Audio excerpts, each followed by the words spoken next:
श्री शिवाय नमस्तुभ्यम, हर हर महादेव।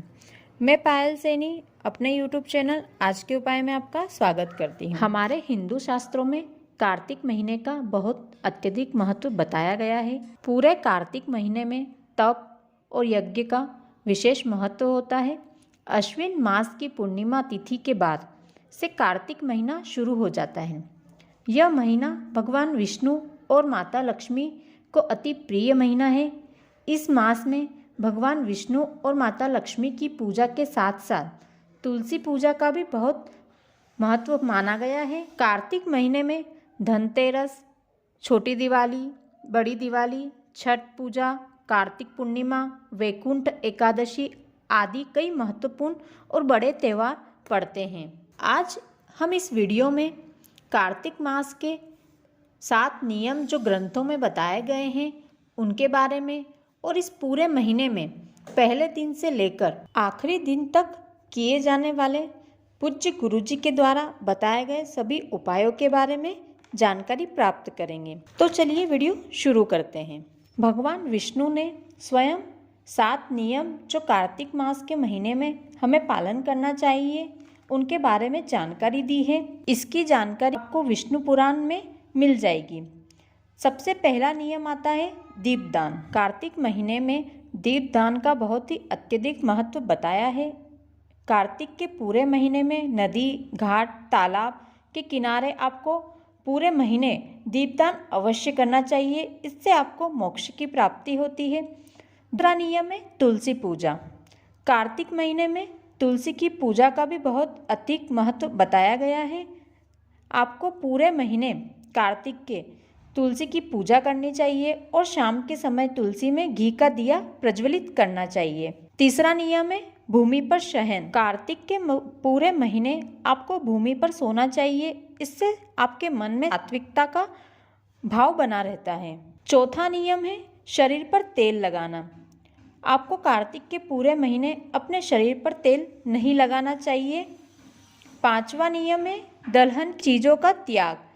कार्तिक के पूरे महीने आपको दलहन या दलहन से बनी चीज़ों का त्याग करना चाहिए। उड़द, तुअर, मूंग इस प्रकार की सभी दलहनों का परहेज करना चाहिए। छठा नियम है ब्रह्मचर्य। कार्तिक महीने में आपको ब्रह्मचर्य का संपूर्ण तरीके से पालन करना चाहिए। सातवां नियम है संयम रखना। संयम का मतलब होता है आपको एक तपस्वी की तरह व्यवहार करना होगा। कम बोलना, कम भोजन, कम दृष्टि, अपनी इंद्रियों पर संयम, भोजन की सभी चीज़ों पर संयम।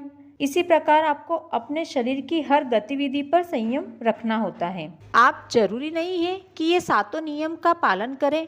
आप कार्तिक मास में पूरे महीने इन 7 नियम से किसी एक नियम का भी पालन कर सकते हैं, लेकिन आपको उस नियम का पालन पहले दिन से लेकर कार्तिक मास के आखिरी दिन तक करना होगा। चलिए अब कार्तिक मास में किए जाने वाले कुछ विशेष उपायों की जानकारी आपको देती हूँ। सबसे पहला उपाय कार्तिक माह के पहले दिन आपको करना है।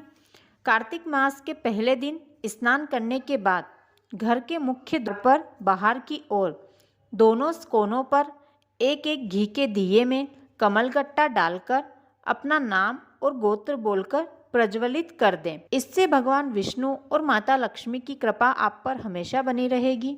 दूसरा उपाय कार्तिक महीने में पूरे महीने शुरू दिन से लेकर आखिरी दिन तक शाम के समय प्रदोष काल में घर की दहलीज पर एक घी का दिया अवश्य लगाना चाहिए।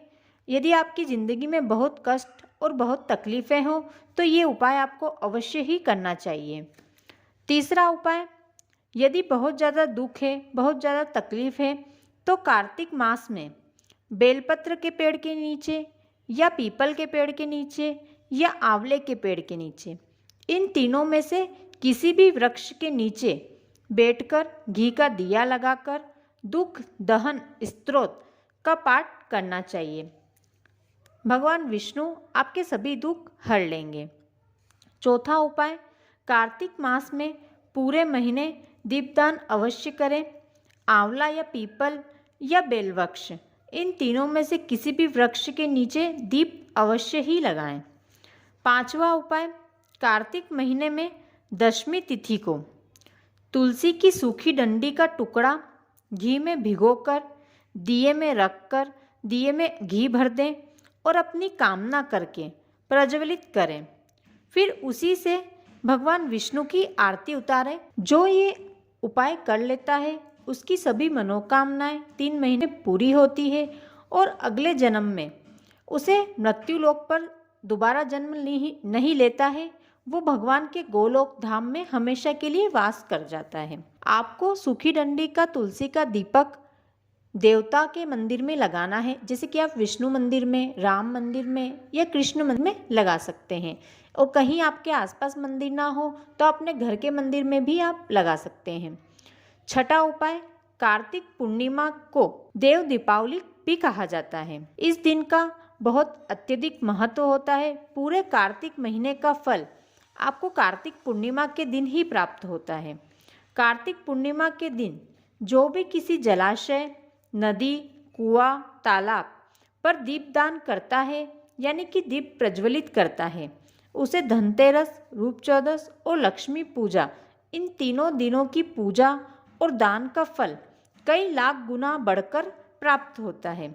यदि कोई जलाशय आपके आसपास नहीं है तो आप पीपल, बेलवृक्ष या आंवले, इन तीनों वृक्षों में से किसी भी एक वृक्ष के नीचे दिया लगा सकते हैं। सातवां उपाय, कार्तिक महीने में विष्णु जी को हरी चंदन अवश्य लगाएं। हरी चंदन आपको किसी दुकान पर नहीं मिलेगा, ये आपको स्वयं बनाना होगा। जो भी कार्तिक महीने में विष्णु जी को हरी चंदन लगा देता है, भगवान विष्णु उसके जीते जी उसके संपूर्ण जीवन में एक बार अवश्य ही उसे गले लगाते हैं। आपको हरी चंदन कैसे बनाना है वो जान लीजिए। सूखी हुई तुलसी की जड़, तुलसी की आपको जड़ लेना है, उसको सिलवट्टे पर या पत्थर पर घिसकर उसमें थोड़ा सा कुमकुम मिला लीजिए। इससे आपका हरी चंदन तैयार हो जाएगा। फिर उस चंदन को विष्णु जी के मस्तक पर तिलक लगाएं और विष्णु जी के उस तिलक से थोड़ा सा चंदन लेकर अपने हृदय पर तिलक लगा लें। आठवां उपाय, यदि आपकी जिंदगी में बहुत कष्ट हो, किसी भी तरह का कष्ट हो, चाहे धन संबंधी हो, जमीन जायदाद के संबंधी हो, अदालत में किसी केस को लेकर हो या आपके घर में कलेश को लेकर हो, पति पत्नी यदि अलग होने वाले हो, उनका तलाक होने वाला हो, तो भी आप ये उपाय कर सकते हैं। इसके लिए आपको कार्तिक महीने की त्रयोदशी यानी कार्तिक मास का जो प्रदोष पड़े उस दिन तुलसी की सूखी लकड़ी के आपको 7 टुकड़े कर लेना है। अब उन 7 टुकड़ों का एक बंडल बना लेना है। बंडल बनाने के लिए आपको सफ़ेद कच्चे सूत का प्रयोग करना है, जिसका प्रयोग हम वटवृक्ष की या पीपल की पूजा में करते हैं। उस सूत से आपको उन 7 डंडियों के टुकड़ों को बंडल तैयार कर लेना है। अब उस बंडल को घी में डुबोकर दिया तैयार कर लें। दिए में घी भर लें और उन घी डूबी हुई लकड़ियों का बंडल उस दिए में रख दीजिए।